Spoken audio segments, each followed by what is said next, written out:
toutes et à tous les fratés, j'espère que vous allez bien. Pour cette nouvelle vidéo, on se retrouve pour parler des favoris du Critérium du Dauphiné 2025, 77e édition du Dauphiné d'ailleurs. Ça sera du 8 au 15 juin 2025, on suivra cette course en intégralité sur la chaîne YouTube, donc n'hésitez pas à vous abonner pour suivre tout ça. 1200 km de parcouru avec 22 équipes au départ. Pour vous rappeler, en 2024, voilà, c'était à différentes dates, à peu près le même parcours en termes de kilomètres et le même nombre d'équipes. Donc sur ça, ça n'a pas changé. On revient sur l'édition 2025 avec donc 22 équipes, 18 World Team et 4 Pro Teams. Les équipes invitées, donc Israël Première Tech, Tudor Pro Cycling, l'équipe notamment de Marc Hirschi, Julien Lafilippe qui seront là pour se préparer pour le Tour de France, la team Total Energy de Jean-René Bernodeau et la Uno X Mobility avec tous les Norvégiens talentueux qu'on retrouve dans cette structure-là. Alors il y a des vétérans, Alexander Christophe par exemple, mais Tobias Alland Johansson et tout ça, il y a vraiment des prodiges sur tous les terrains, que ce soit terrain plus classique ou montagne, voire contre la monte. Les favoris de cette 77e édition du Dauphiné, on va les regarder un par un. On retrouve normalement Tadej Pogacar, le numéro 1 mondial, qui devrait s'aligner sur le critérium du Dauphiné, mais c'est jamais sûr. C'est pour ça que j'utilise le conditionnel. À tout moment, il peut partir sur le Tour de Slovénie ou sur le Tour de Suisse, qui sont deux autres préparations possibles pour le Tour de France. Alors le Tour de Slovénie, c'est plus rare, mais Pogacar, il vient de Slovénie. Des fois, il a opté pour cette possibilité-là. Ça permettait aussi de garder un peu de suspense entre duel Pogacar-Vingegaard. Voilà, ils se préparent chacun de leur côté. Vingegaard, lui, devrait opter pour le critérium du Dauphiné en toute vraisemblance. Donc Pogacar favori, Vingegaard favori également, déjà vainqueur sur l'édition 2023. Et on a Matteo Jorgensen qui est vainqueur du Paris-Nice cette année et qui peut être une des cartes majeures l'américain cet été pour le Tour de France.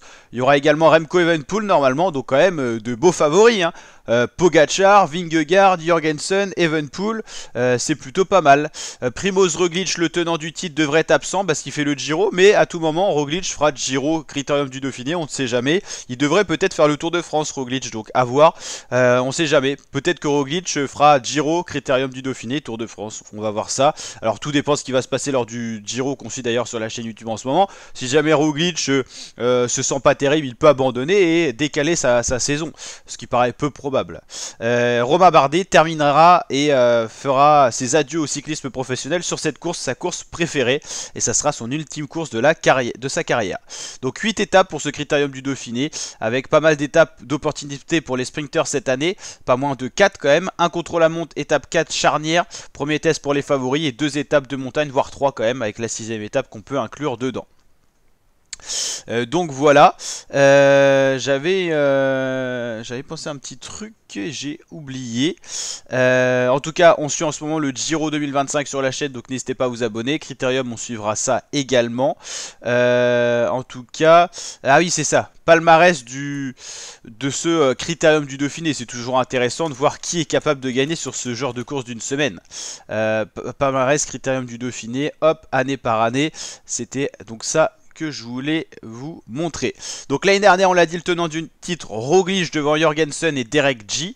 Donc ouais, c'est pas mal, hein. Si Roglic est là cette année pour défendre son titre, ça pourrait être sympa. Jorgensen sera là, Derek G il fait le Giro, donc c'est un peu comme Roglic pour l'interrogation. En 2023, c'était Jonas Vingegaard qui avait gagné le Dauphiné devant Adam Yates et Ben O'Connor.